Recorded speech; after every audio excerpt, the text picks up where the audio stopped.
Hi, everybody. Okay, before we get started, could we please ask these lovely ladies' parents to stand up for just 1 second? Because we want to know, come on, we have to see you.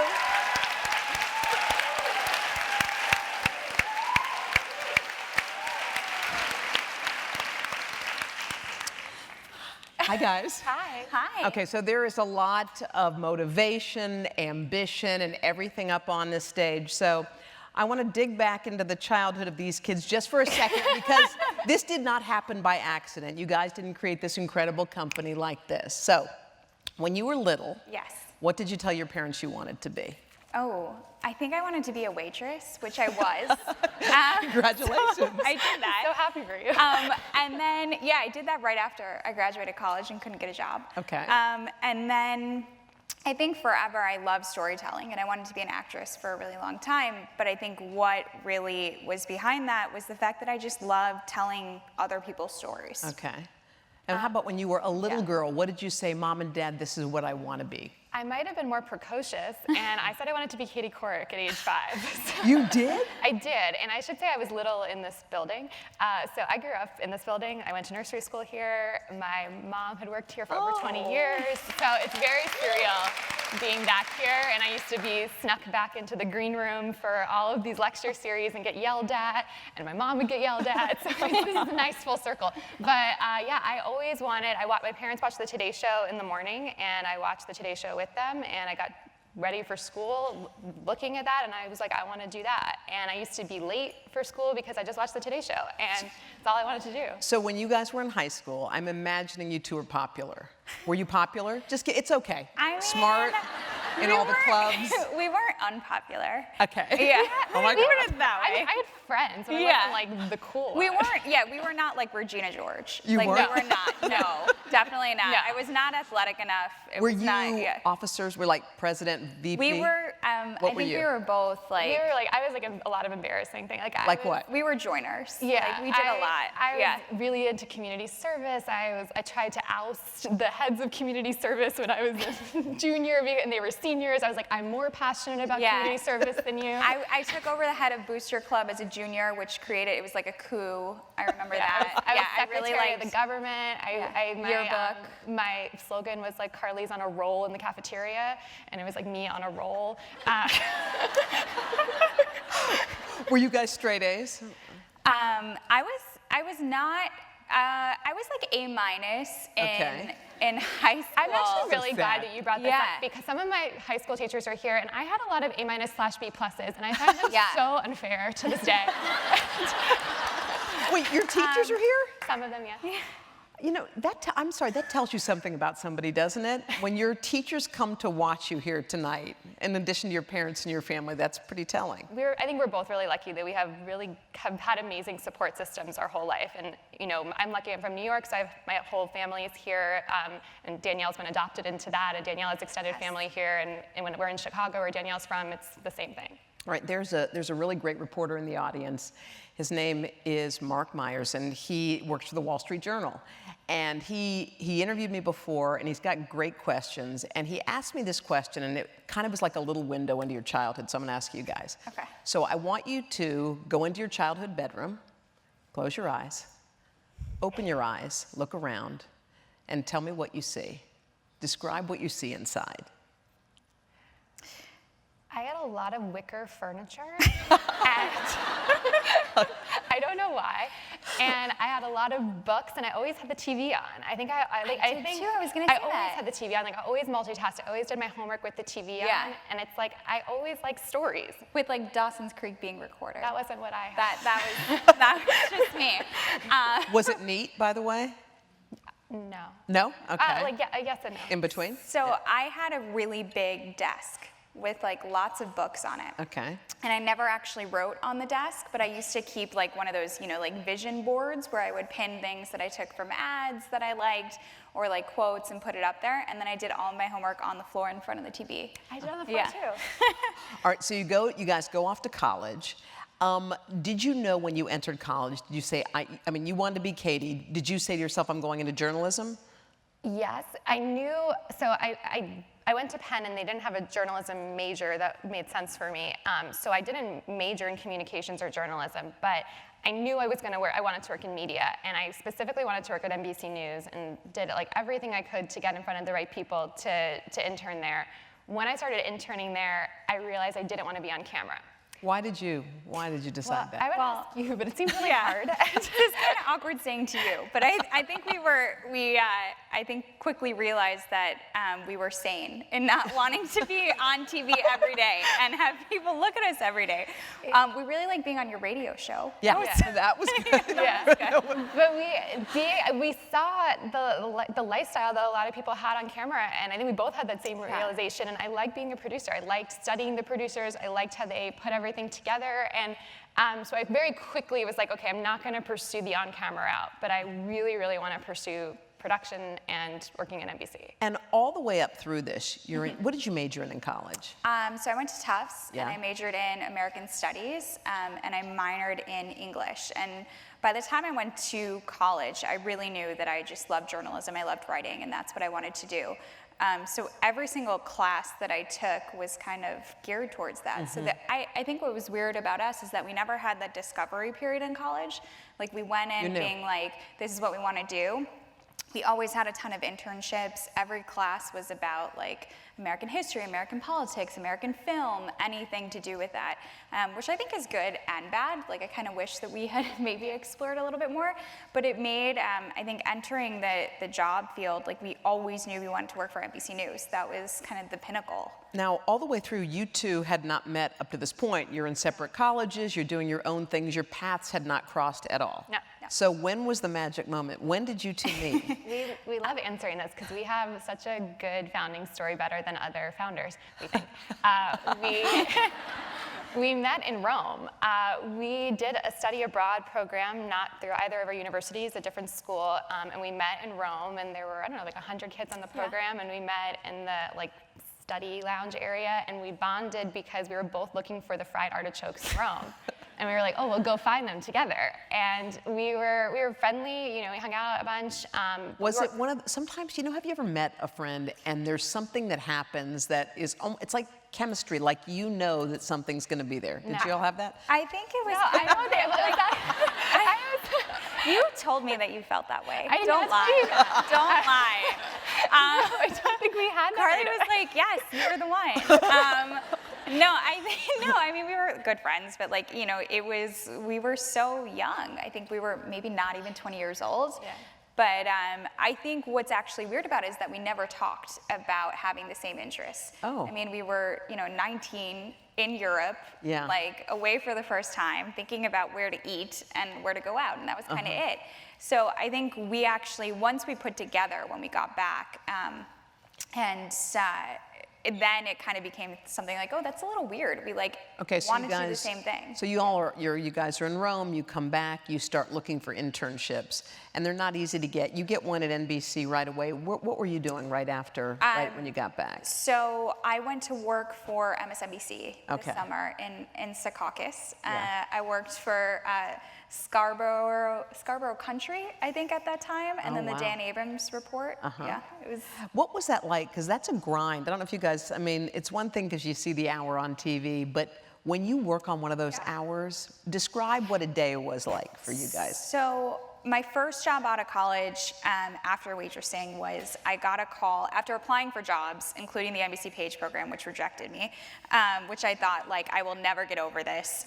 And they rejected me the day that... We don't forget things. No, the New York Times spread came out about how great the program was, and I was just in bed home in Chicago, just I'm never gonna get a job. Was that one of the first big rejections you ever had? Yeah, can you tell? Yeah. Just a little. It still hurts. Well, you're used to things working, everything working for you. Okay, so this one went south. So I went to. I remember I had interviewed. I flew to when I was in college as a senior. I flew to DC for the day. Okay. And I met with an alum David Gellis, who worked at the Today Show. Yes. Who nicely said I could go follow him for a day, and I took him up on it. And just continued to stalk him. And about, I think it was end of September, that fall I graduated, and I got a call from the DC bureau at NBC News saying, can you move to DC in 2 weeks and start? Hesitate or no? No, You it went was for it. pack up everything, find a place on Craigslist, and move. Which I think, looking back now, I'm like, oh, that was crazy. But you work every set of hours imaginable. So what was a work day like? Because I'm going to compare it with what you guys do now, which is a grind too. But what was it like when you were working at NBC? So there are no set hours. Yeah. I mean, it was like come in at 4, leave at 2, come in at 2, leave whenever the news cycle's done, and then that's just the basics. So then if you want to stand out, then you have to go put in your time on the Hill and kind of just be there and wait for something to happen. And that's what I did, and I loved it. Like, I'm so glad it's over, but I absolutely loved it, and I learned more than I would have in any other job out of college. Was there, Carly, when you were in it, because sometimes when you're in that kind of a grind, you either fall in love or you decide. I hated it. You hated I it? did. I loved NBC. So my first job was at CNBC. I was a production associate.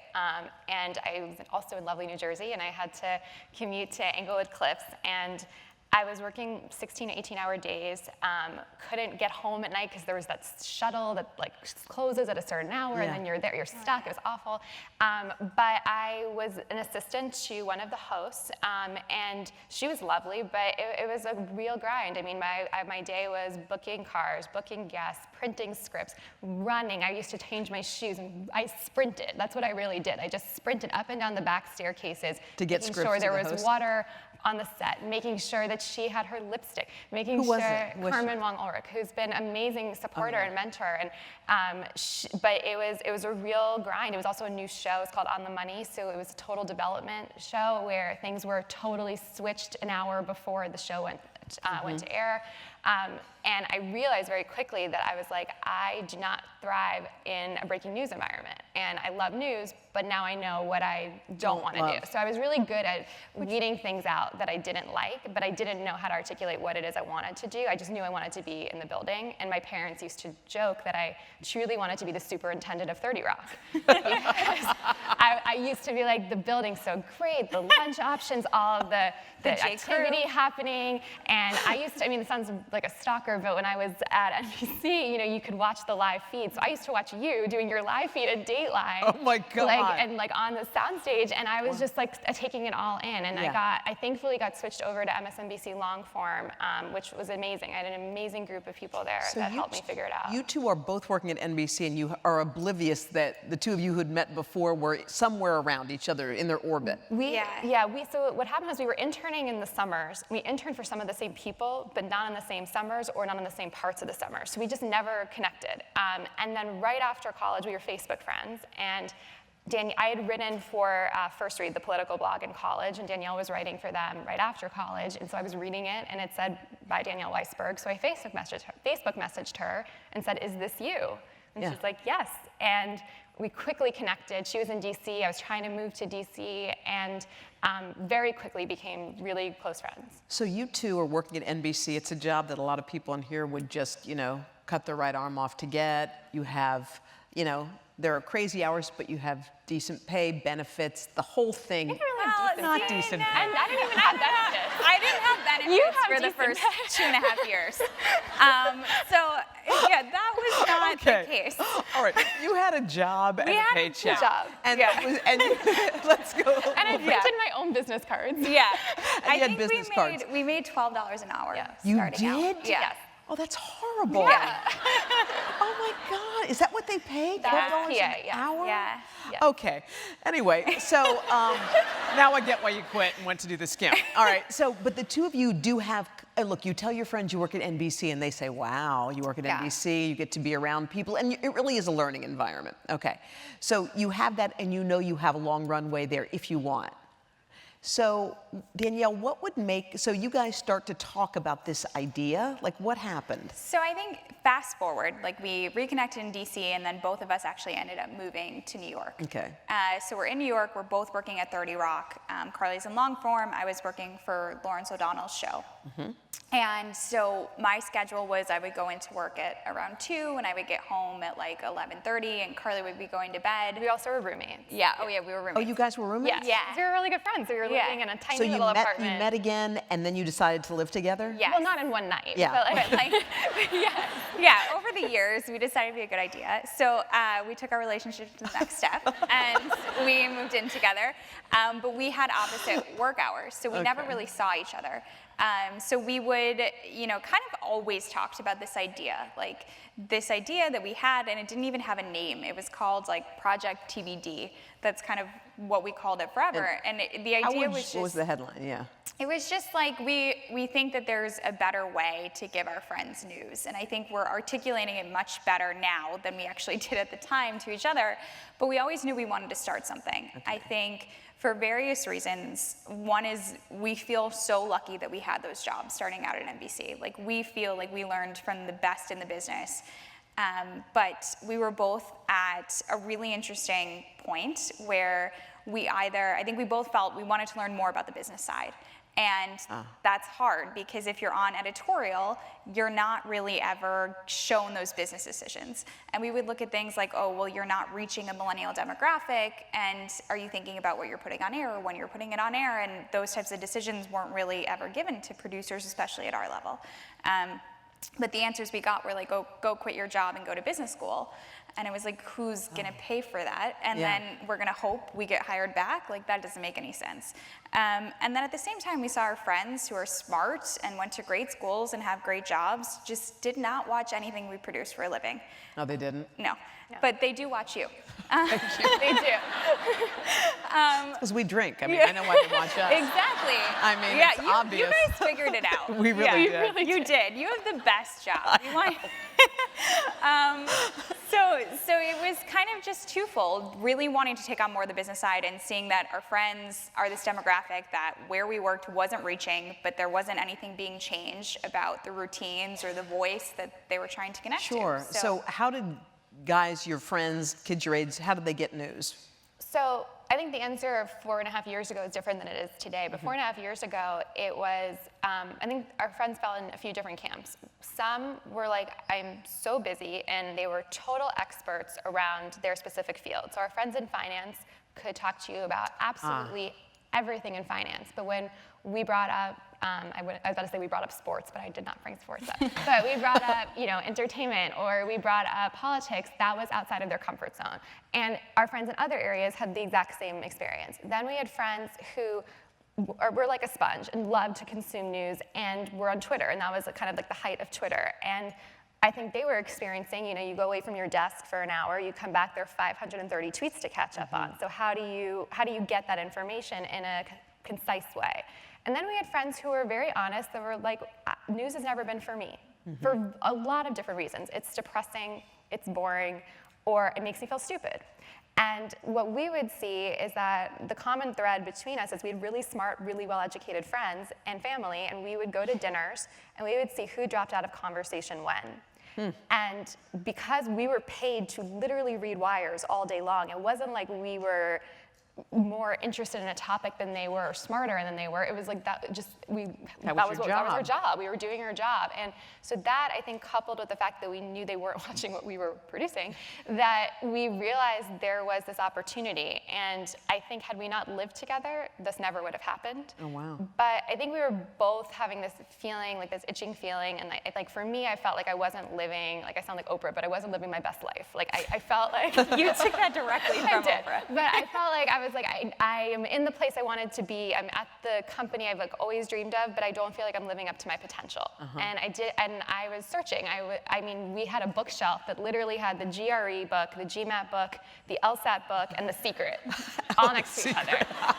And we were both just like reaching for things. I mean, I signed up for an econ class at NYU at night. I was like, why am I here? I hate this. And we were just both looking for how do you take your career to the next level, and we knew it wasn't going to happen in our old jobs as much as we loved where we worked. I think the other part of it too that's interesting is so many people ask us like, well, wasn't it scary to quit your job? And of course, because we didn't have a safety net. We had wonderful family that we knew would be there, and Carly's family made us a lot of dinners, but there was no financial safety net. Like, we were on our own, which I think was the best thing that could have happened because we had no other choice but to go for it. But there wasn't any, I mean, graduating college in 2008 and then quitting our jobs in 2012, it's not like working for a big company, there was any more job security. So I think that kind of helped put things in perspective, that we knew that we wanted to do more with our careers. And the answer, especially at that time, wasn't stay in the same job and try and work up a ladder. Now, I know that you guys knew what your friends wanted and all that stuff, but when you look at the internet, it's full of news blogs and HuffPo and ways to get things in a million spots. So, you know, there has to be a need. I still remember I interviewed Bethany for something, and she was talking about the day Skinny Girl was born, and she said, oh, I used to go to the bars and say, I want a margarita, but I don't want to get fat. Do you have anything? And they said, no. And she said, why don't they have something for me? Yeah. Or she said a friend of hers looked in her medicine cabinet and noticed that all the bottles in there were round, and round bottles don't fit next to each other, so why doesn't someone do square? You know, just where there's a need. You knew there was a need, but there was lots of stuff out there you guys didn't know about. It's really weird to explain it now, but then there were certain things we just didn't talk about, and we were just on the same wavelength. And like that is where you're like, oh, that connection. Like we didn't talk about how we're gonna solve it, we just knew. Like we knew it was an email, we knew it was the voice.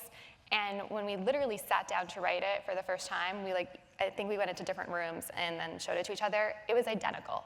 It was scary. And it's not, it wasn't how I would write it, and it definitely wasn't Carly's voice either. So it was just in our head. It was like, what do you want to hear from at 6 a.m.? And we knew it was at 6 a.m. because we actually picked the time that people leave, that we had friends who worked in finance, and that's the time they left. And so you decided you weren't going to have a website, you weren't going to have, you know, just like a site to go to. You were going to send an email out every morning at 6 a.m. Yes. That was the plan. Yes. That was the plan. When people heard the plan, like, what are you going to do? We're going to blast out an email at 6 a.m. Idiots. They think you were crazy? Yes, crazy. Yeah, because it seems too simple, right? I can't explain to you how crazy people thought we were. I think what we were really good at is we were really good at networking and really good at storytelling. And that was like our journalistic training. And so we were started to network. So we were like, let's just talk to anyone that has a business. And so we talked to anyone that would meet with us, truly, like accountants, designers, lawyers, people in media, real estate, like anyone that just has a profession. What were you talking about? We were like, how do you start a business? Oh, you were asking people how to do it. We were like, do you register? What's the anywhere? difference between an LLC? Like, how do you just tell someone? Do you just start doing it? Like, how do you become a C corp? We were like, what is do we a C have to corp? get a bank account with no money in it? I think we literally spent the most time on what kind of accountant do we need. Yeah. We didn't have any money, no so money. it didn't. I don't know why we did that. Or like, Now, did you quit the job while you were still in this netherworld of what is it, or did you keep it for a while? We had the idea, but we didn't do anything until we quit. And honestly, so you quit. We couldn't have, because we were working so hard. And I think it was, we hear a lot when people are like, I have this idea, but I want to do it while I have this job. And, you know, I mean, there's contracts that get in the way, but I think you have to be totally committed. At least we do. Like, you have to jump in and give yourself no way out, or else there's no way we would have gone out. When I remember those days, those were the days we were talking to people, how do you do this? And I think I took a meeting with a lawyer, and I left like during lunch, and I was just like, how does one register a company? And it was literally my meeting. And then when I got out of the meeting, my supervisor told me they were switching the show I was on. And then Danielle's promotion was delayed, like literally within 24 hours. And I remember I like called her, texted her, Danielle, I was like, this is it. Like, the stars are aligning, like, let's do it. And we were doing conference calls with our parents and like together, and it was like a marriage, like our parents had to talk, and we were like, okay, are we like all doing this? And you know, we realized like, okay, like this is gonna happen. We quit, and then we launched a day later. Tell me about the day you quit. Why don't you ask Danielle? I was really not emotional. No, I went into, I mean, like going back, the fact that, you know, from the time we were 18, we wanted to work for NBC, and then to have these jobs and quit these jobs, it was irrational, and it was totally crazy, yet it was something that we wanted to do. So quitting our jobs, it was really the hardest day of my life.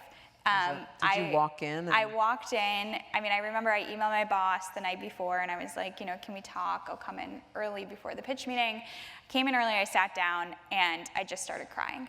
like just tears flooding, and I was like, I really need to quit because I have this thing, but I can't tell you because we were so superstitious. Yeah. And they were like, I think you're quitting, but I can't understand you because you're gasping for air. Why do you think you were crying so hard? Because I really love my job.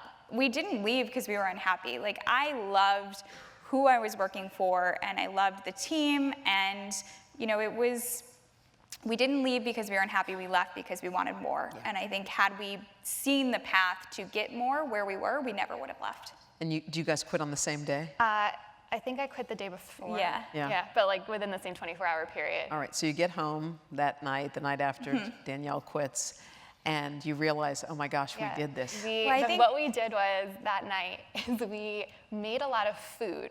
Yeah. We put it in the refrigerator, and it looked like we were preparing to go underground for a year. With the thought that we would be so poor we couldn't order takeout anymore. So we were like, we will cook enough food that we never have to think about Is that food. what you did? That was the thought. Which And was that's like, what we did. that's how we were preparing to start a business. Like, cook, fill the fridge, and we took a picture, and that was the last time that fridge was ever stopped. And I think we ate takeout for the next year. Then we made an email list of everyone we were going to email the next morning about the business. So we put together, we did two things. At that time, you could download all of your Facebook contacts. You could get their email addresses. So we just downloaded all of them. Okay. Then we went through all of our Gmail contacts and literally uploaded anyone that we've ever emailed with, like a chain mail, like anything, junk. And we took off, I think we each got 2 vetoes, and we took those people off. But we drafted our email to go out the next morning. And did it have a name at that point? We just said New Venture. Yeah. New Venture? The Skim. Okay. And we said, hi, we quit our jobs. Please, we're doing this. We think, please sign up and please share it with friends. It would mean so much to us. And at that point, like we sent it out, and we literally just sat on our living room floor and watched people sign up. And just kept reloading it and watching it. How many did you have? So at the end of the day, we had 800 people. Oh my gosh. And I mean, when I think about that actually now, knowing like growth behavior, like I think that was really an amazing first day. And then the other thing that happened was that I think it was a slow news week, and it was middle of July, it was July 18th of 2012, and people started picking us up, and all of a sudden, Slate had a debate about us. Wait, what? Yeah. And I should think we skim or should we not skim?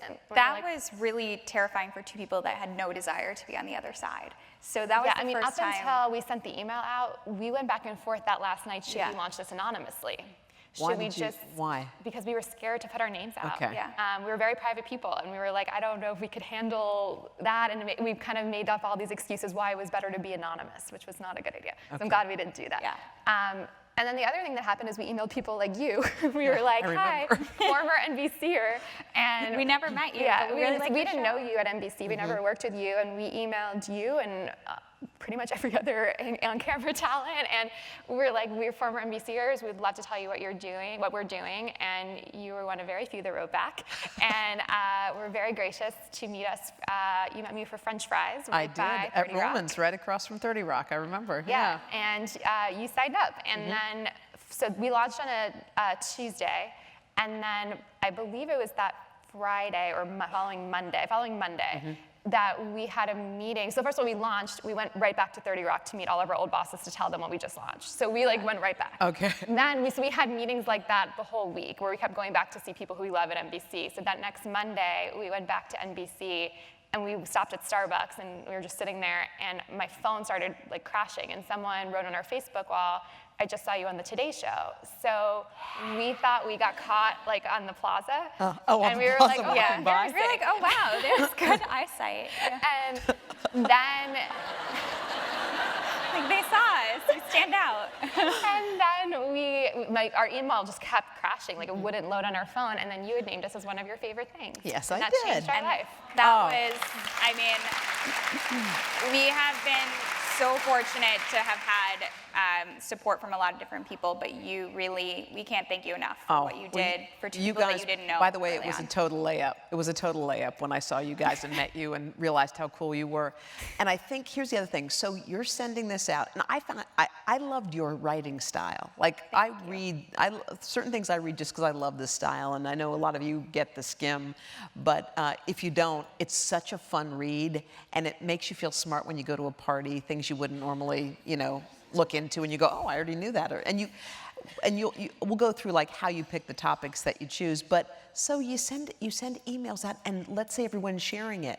You're still not like making any money, right? No. You're just sending out emails. Okay. No. Yeah, so we didn't make money for a long time, but now we do make a lot of money as a company, which is a great thing to say.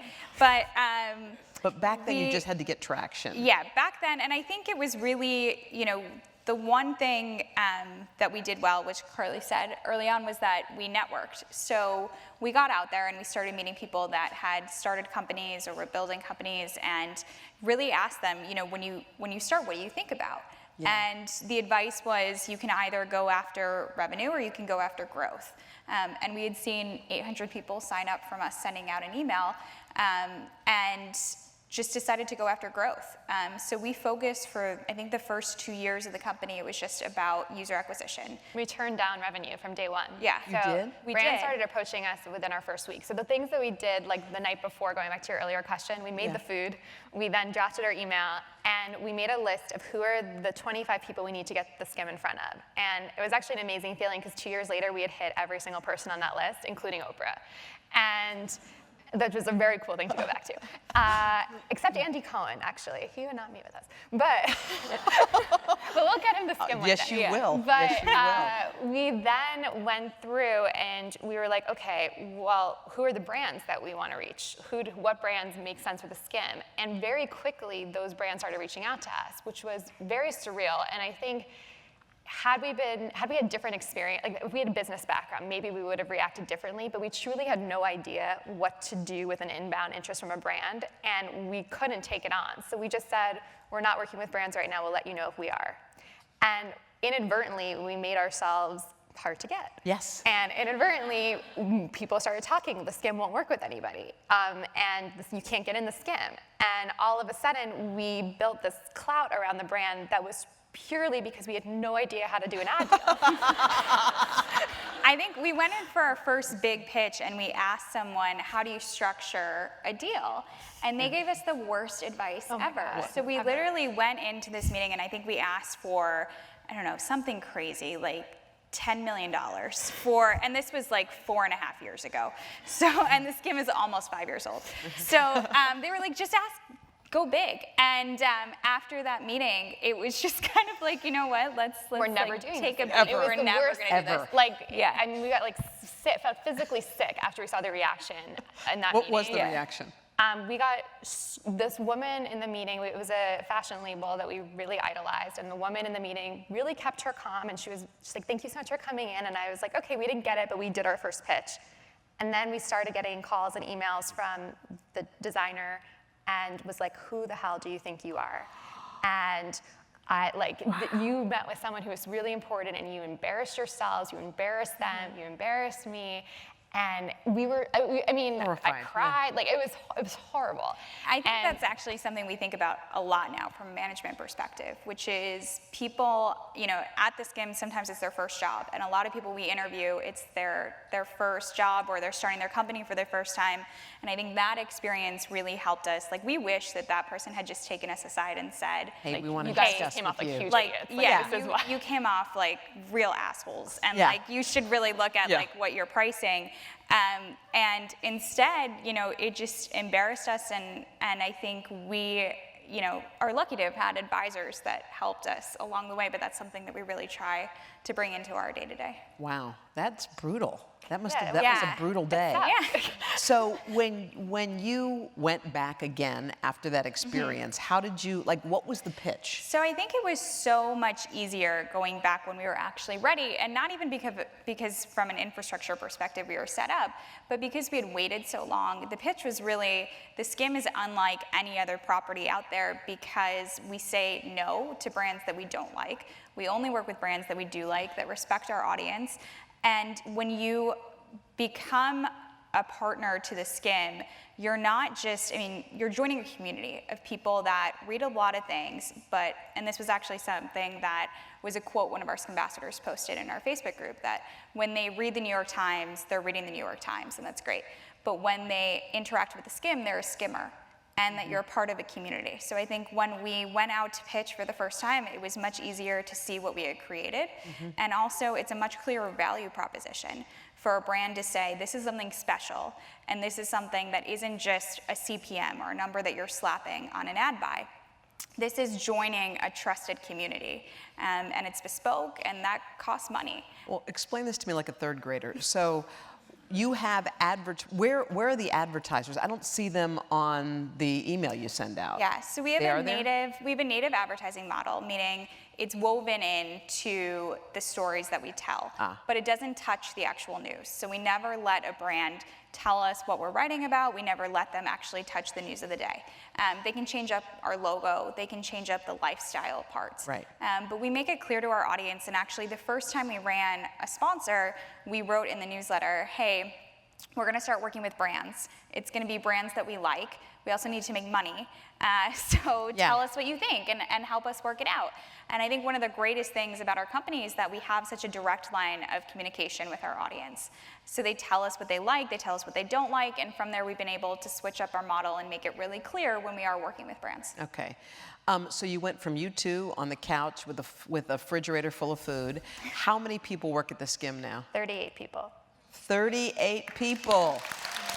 All right. You had no money in the beginning. How much is your company worth?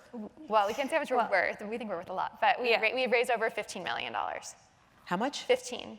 $15 million? Y'all are good. Can you believe that this happened to you? No. All right, there was a point where you had to hire people, obviously. Yes, it was just the two of you. When you were bringing people into the fold, because this is such an intimate, you have a culture, you have a thing about you. How do you go about hiring? One, someone's taking a risk because they were coming into a startup, and two, you want someone who fits in. That was the hardest thing we've ever had to do. I think what honestly we're most proud of anything is the team that we've built. A lot of them are here tonight, and like hopefully they're here. Yeah. Yes.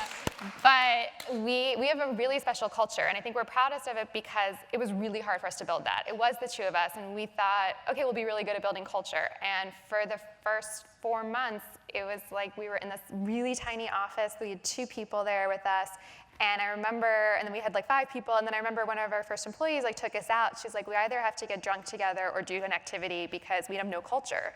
And we were like, oh, like, I guess we have to do that. So all of a sudden we became obsessed with how do we explain to other people what's in our heads, which is we never had to articulate to each other, what is the Skim? What does it stand for? What's the voice? What is our brand values?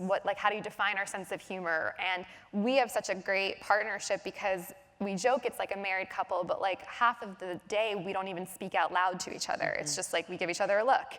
And she's like, did you? I'm like, I did. And like that's our day. But we had to figure out how do we have people who are truly taking a risk with us and on this journey where it's now their company too. I mean, all of our employees have equity, and it's hugely important to us because it is their company too. And so we became obsessed with it. And I think we hired really slowly. Was one of the first things we did, which I'm really happy we did it that way. But we also, I think the thing that's most surreal for us is like every day we get off the elevator and I'm like, I can't believe there are people here. Well, I can't believe we have an office that the elevator opens into. Right. Like that is weird. Yeah. Wow. And so that's how you pick the people. I think we look for people that love, we ask them at the final step in the interview process, what, if you were to come work here, what do you want to get out of your time here? And I think it says a lot about the way people answer, and they answer totally differently, but what we look for is you have to love some part of the company. You don't have to love, I mean, it's great if you love the writing, but it's equally as important if you love the idea of building out a revenue stream or building out some sort of technology that's going to make it easier for our audience to communicate with each other. And I think the people that answer that question with something really that is just for them aren't the right fit for us. Like, we want people that want to come and build. Okay, it's a huge political year, and really? Anyway, so you guys obviously covered lots of politics, and there are certain, you know, blogs, things, whatever. Huffington Post took a stand, and they said, we're not going to cover Donald Trump, we'll put him in entertainment, and then they were forced to put him out there. That was awkward. That was a mistake.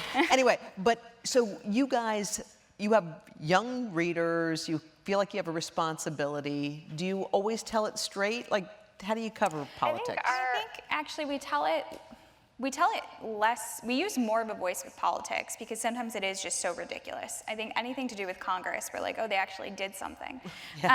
So I think it's actually easier for us to use our voice with politics than it is for, you know, we won't do it when there are tragedies or when, you know, I think that's a clear line. But the voice is really, it's telling it like it is.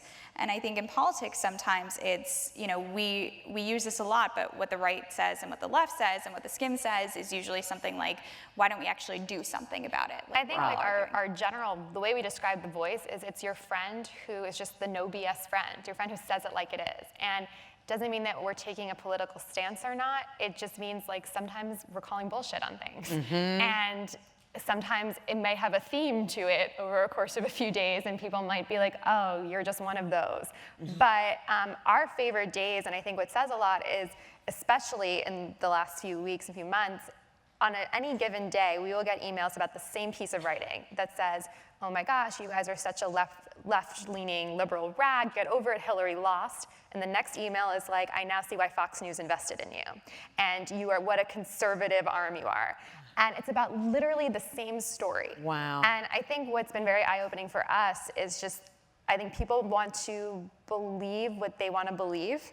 I think politics, especially this year, obviously, has been very emotional for people, and I think one of the things that we're most proud of is that we did not take a stance in this election. The only stance we took about it was you have to vote, and there's no excuse not to.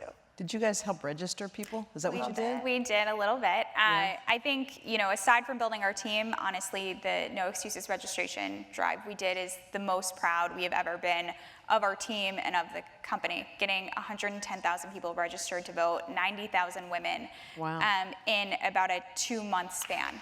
Wow. That's a big deal.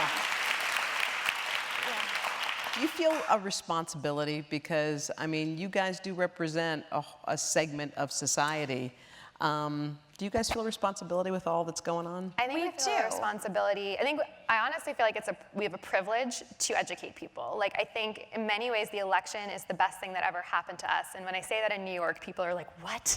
But what we mean by that is I think everyone, no matter if you were happy who won or just devastated who won, everyone woke up the next day being like, oh my God, I live in a bubble. Oh my God, my bubble is so much bigger than I thought it was, on either side. And we now have a responsibility and a privilege to make it easier for our audience to be smarter and understand outside their own bubble. And I definitely feel that responsibility every day when we send that email I think what we saw with our No Excuses campaign is that the model that we have of having something that people have read every day and felt like, you know, they could trust us to tell them what's going on in Syria and trust us not to say vote for Hillary or vote for Donald Trump. Like, that is not the point of what we do every day.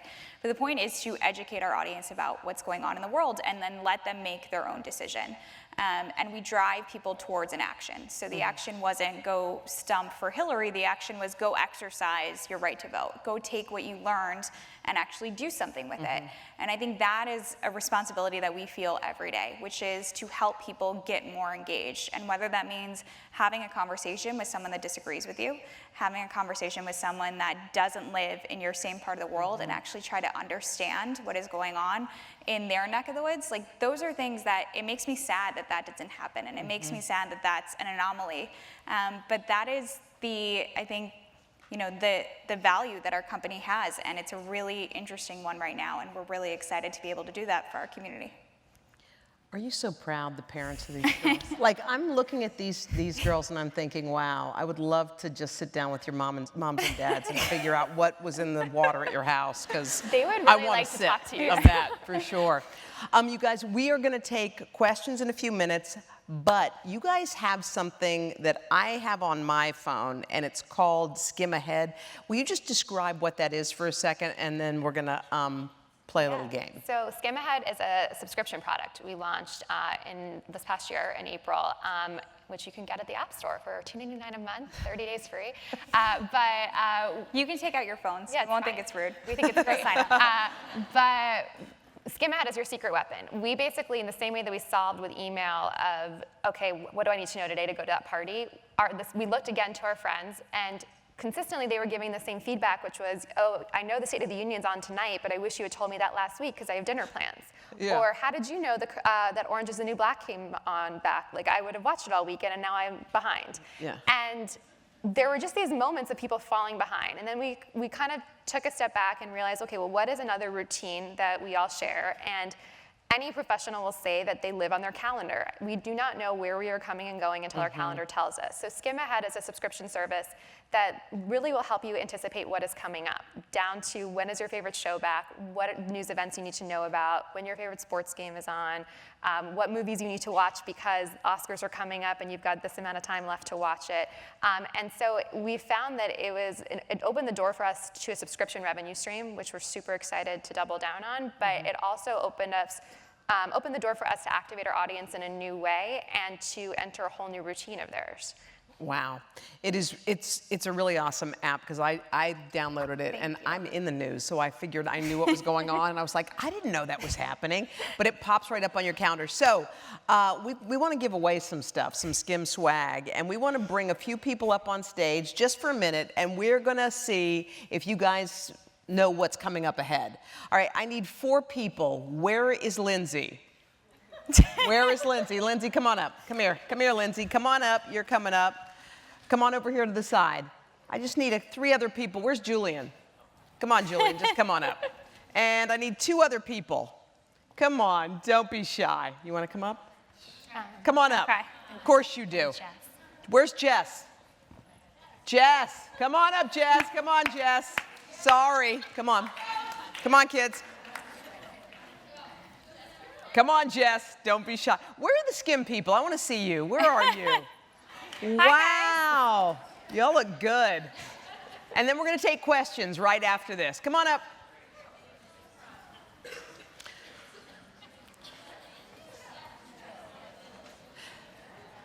All right, just before you guys come up, and we're going to do this in 1 second, will you please just tell me real quick how Oprah Winfrey came to give you a big kiss? So, what did she do? I mean, the direct line of communication we have with our audience works really well when we would look at the email addresses people wrote in from. Yeah. So there was someone we were communicating with, and she was like, oh, my daughter gave me the Skim, and we saw, I think her email was at Harpo. And just, reached out, and she sent it to Oprah, and we What just did started Oprah say? talking. Oprah really likes the Skim. And Yeah. What did she say? How do you know? So then because her people told Yeah, so then the former president of Harpo asked to meet us for breakfast, and she's like, Oprah loves to support young women and entrepreneurship. How can we be supportive? So we were like, we just want her to read the Skim. And they're like, okay, well, we'll let you know. And we were like, okay. And then a few months later, we got an email, Oprah loves the Skim. And Did you die? Yes. Yes. I mean, that's so crazy. Yeah. so then Right? we were on a plane, we land on the plane and go on Twitter, and it's just like everything's exploding, like the day that you talked about us. And We were on a plane to Oprah- San Francisco, yeah. so it was like, 5 hours. Oprah So, tweeted yeah. that she's like, those skimmers are onto something. Oprah tweeted? Oprah tweeted. And we are just like, I can't explain. So then Oprah's team knows we're freaking out, so they invited us to go to her Live Your Best Life tour, which is why I quoted her before, because it affected me. But we went to Miami, to the Miami Airlines Arena, and I will say it's like a dry event, and you have thousands of women. Which I think is really interesting for all of Yes, us. thousands of women Yeah. like doing a conga line, like praying to the Church of Oprah. And by the end of the thing, my hands are in the air, and I am just like, yes, And then they took me backstage to meet her, and she was like, I read you every morning, I love you. And I was like, I love you, and I'm not a crier. I cried so hard. Oh, wow. I lost it. And then 2 years, like to the day, I remember the day, so this past October, I was in a restaurant, and I look over, and I'm like, I think that's Gail and Oprah. And I was like, this cannot happen. Like what is the likelihood of Gail and Oprah having dinner in front of you? It was Gail and Oprah. So I went over, I was like, it's Carly from theSkimm. And she gave me another high five. She's like, I love you. Carly's like, it's our anniversary. I was like, it's our anniversary. It was like, we have a day. So October 25th is our anniversary with Oprah. Put that on Skim Ahead, all right? The Oprah anniversary. All right, guys, so will you guys explain what you're going to do? Yeah, we're going to play a game. Everyone get excited. It should be fun. Don't look so nervous. It's our game called Skim Ahead. We are going to give you clues as to what the event is, and then you guys say what the event is and extra points if you get the date. Okay, so you got to hear what the event is. So, okay, is there a bell or something up there? Yeah. Okay. Just one? Okay. All right, okay. Good luck. The first clue. This is the day that will make you want to practice your awards show acceptance speech. Julian! The Oscars. Close, but it's actually the day that Oscar nominations are announced. Oh. January 24th. January 24th, yeah. Are you waiting for that day? I was. Okay. Yeah. All right, next. Julian gets a point. Okay, clue number 2. This is when the year of the rooster starts. This is when people get cash money in red envelopes. Chinese New Year. Yes! Oh, okay. Yes! All right, everybody. Yes! No? January 28th. So, Sure. yeah. Yeah. Okay. This is when the most expensive commercial of the year will air. Super Yes! Bowl. Oh, I knew that. I knew that. Lindsay, you did get that. Yeah. I'm sorry. Okay. February 5th. Last one for all of you athletic people. This is the deadline for your athletic friend to decide to run over 20 miles. The New York Marathon? Yeah. Yes! You're on the right track, but it's actually the deadline to decide whether you, it's the deadline of New York City Marathon applications. So if you are in New York, you need to know that you need to register by February 17th. And screw up traffic. And Skim Ahead will tell you that. Awesome. So you guys all get Skim swag.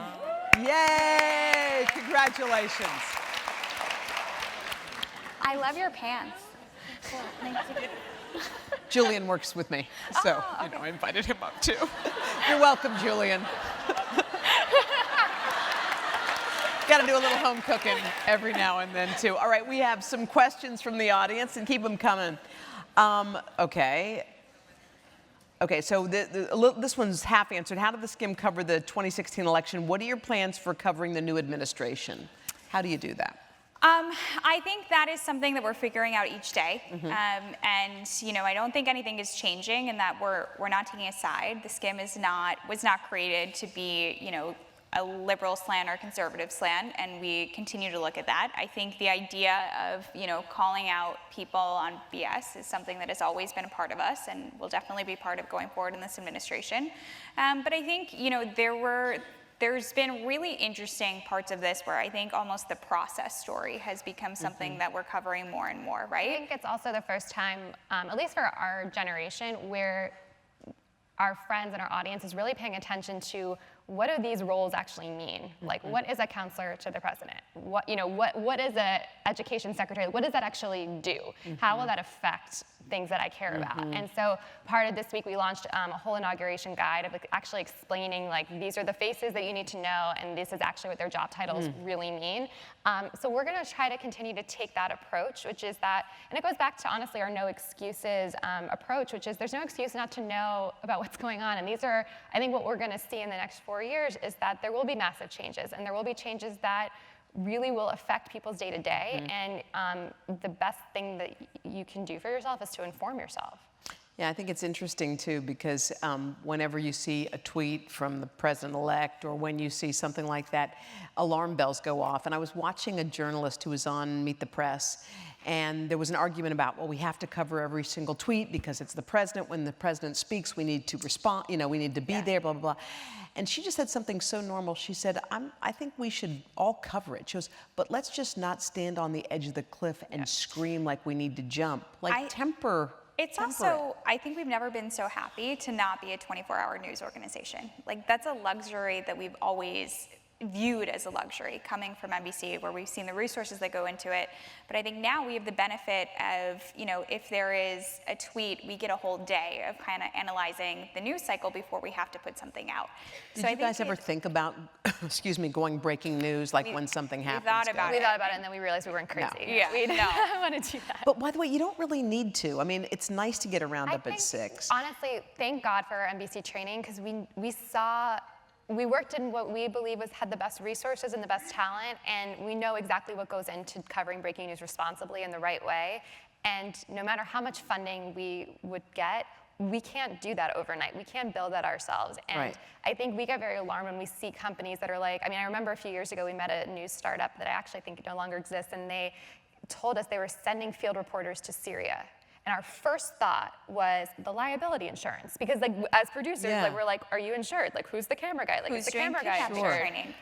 It's and things that really go on. I think our training made us responsible journalists, and I hope that stays true, knock on wood. Yeah. But I think that there are experts who do breaking news really well, and we are more than happy and do link to them and push people to go to them in those moments. Our job is to synthesize it and to break it down and make it concise. What are your where do you go if you're if you want to make sure you're double and triple checking facts? Do you go CNN, AP, et cetera, et cetera, et cetera? We really go, we have a 2-source policy. If it's an exclusive, then we say this is an exclusive, because usually that's the main source, or there's one source saying it.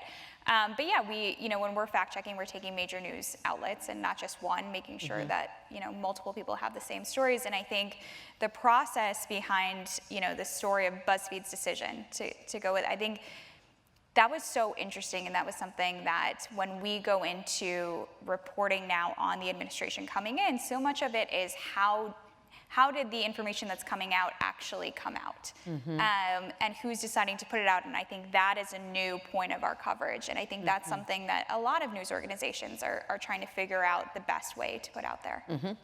What has been the hardest thing to learn about building a business? What was the thing that surprised you the most? Fundraising and managing are the hardest things we've ever done. I think fundraising was the worst thing we've ever been through. Thank you, Stuart, for writing that check. But the worst thing we've ever been through, I think one of the moments where we were most proud, because we really did it, and when we first started, people were like, you have to hire someone to do it, you two can't do it. We truly cannot use Excel, and we had to ask our friends to help us model, and they would ask us, they'd be like, we need the assumption, and I was like, what are you talking about? Make an assumption. What do you mean you need an assumption? We don't know anything. And we, I remember one of our first meetings, someone asked us our burn rate, and we didn't, that sounds like burn, sounds like something very bad, and we didn't know what that word meant, and we said our burn rate is 0. And they're like, well, what will it be when you take in money? And I was like, 0. And we were like, I think our rent, that was. And they were like, okay, I really think you need to go through these numbers again. I was like, why? They're great. And we had this attitude of we're just gonna fake it till we make it. That person did end up investing. Yes. Oh, they did. But eventually. Yeah. But it was really, really hard for us. It was learning a new language for us. It was thinking differently, and it was we never could have done it without the other doing it with us. And it was terrible. I think it goes back to what you actually said, which is we're two people that don't like to fail, and that had kind of this idea of the path that we wanted, and we're lucky enough to get on that path. So things like, it's funny looking back on it now, how when we get rejected from something now, it's no big deal, because we heard so many no's. More no's, more doors slammed shut in that first year of business than we ever had before. And I remember distinctly there was a day in our old apartment when we had done, I think, 4 pitches on the phone. And just heard, no, I'm not interested, email is dead, women are a niche audience, you don't know how to code, you don't have a business background, there are 2 of you, it was just anything. I don't like news, my wife doesn't like it, I think it's just okay. And once you start hearing it, you become numb to it, and we made a decision. And it was either, should we try to go back to our old jobs, or do we just keep going? And we decided just to keep going no matter what. Why? Like, what was it that made you? I think honestly our users, because from day one we had user traction. Had we had no users, we probably would have been like, okay, like nice try, what a risk we took. So at the same time people were saying no, like these investors, then we would actually go back to our jobs and sit down to write, and at the time we still respond to every email that someone writes in. So then we would go, after hearing all of this negative feedback about why we're not going to be a success. And at the time, it was actually right around Hurricane Sandy. And we were getting notes from our audience saying, my daughter lives 4 blocks away. She said they still have power. Do you need a place to stay? Do you need me to send you water? Strangers. I mean, and it was like, thank you for telling me what's going on. Are you guys okay? And it was a real community of people that were concerned about us and upset that we might not be able to publish the next day. Wow. And That's I think big. that was just, you know, it was kind of like, it was so easy then to tune out people that weren't the target audience, weren't who we were going after, and were choosing to ignore the traction that we had already created from nothing. So I think actually what was great about that is that it made our pitch much more confident, because we would go in and just say like, well, no, you're not, like this isn't for you. We're not pitching you because it's for you. We're pitching you because it's for, you know, a huge amount of people that actually like what we're doing every day. Wow. You guys have great personal lives too, by the way. I met your husband. You have a cute boyfriend, because people are probably looking up here going, they work all the time. But you've managed, because that's not a simple thing to also have all of this, you know. Yeah, It's a work in progress. Yeah. I think that we are. Hi. Her husband's there. I think that we, the first year was really tough. Yeah. The first 6 months we survived on adrenaline only. We had no schedule. We were never sleeping. We looked terrible. I went home and my parents were like, what has happened to you? There was no exercise. We were just like in our apartments all day. It was really small. We weren't getting enough air. We were in sweatpants and just writing all the time, just like staring at a computer screen. And it was really unhealthy. And so I remember we came back and we made a New Year's resolution that we were going to have a schedule. And we have never stuck to, we became the most rigid people you know, but it enabled us to have a personal life, where we write in very specific hours. We take business meetings in very specific hours, and we are off email on very specific hours and days, and there's no exceptions to the rule. And really? I mean, it's not even a matter of work-life balance. And I think, you know, people ask us all the time, like, oh, do you believe in work-life balance? Like, yes, but you can't just say that in a startup, because you're going to be working all the time if you want to get off the ground. And we kind of came to the realization that unless we're alive, like unless we're actually functioning people, there is no company. And once you actually believe that, then getting enough sleep and eating well and making time to work out and making time to see friends, because hearing about people that don't do what you do for a living is actually Also, helpful. We're making It goes- consumer-facing products, and if we're not talking to people who are our audience, what are What's we the point? doing? How Yeah. can we do a good job about it? So I'm really proud. I think we have gotten really good about sticking to that schedule, about taking time, and we're getting better at it, taking time off as needed. But I think Danielle said it best. Like, we realize very quickly, if we're not alive, there's no company. Wow. And lastly, what advice would you have for, I know there are probably a lot of people thinking, I wish I could open a business. What's your best advice for someone who's interested? I think there are a couple things. I think one is network. Like, know how to talk to people, know how to ask good questions. I think out of all the things that we picked up at NBC, knowing how to ask people questions was the best thing. Because we didn't know anything when we started this. You know, knowing how to use Excel was kind of just the tip of the iceberg of what we didn't know. So just not being afraid to ask people questions. And I think from a tactical perspective, we both wish we knew how to code. Not because we want to be engineers, but I think, again, to know how to communicate with people that have a different skill set. One of the things that was really tough for us was that when we went out to hire our first engineer, we didn't even know how to evaluate. Like, we didn't know how to interview that person. And now that is something that is a part of, obviously, every single facet of your life. And if you have the time, or if you are in school currently, like, you have to do that. There's no excuse not to set yourself up for success that way. I would just add, I think knowing the problem you're solving.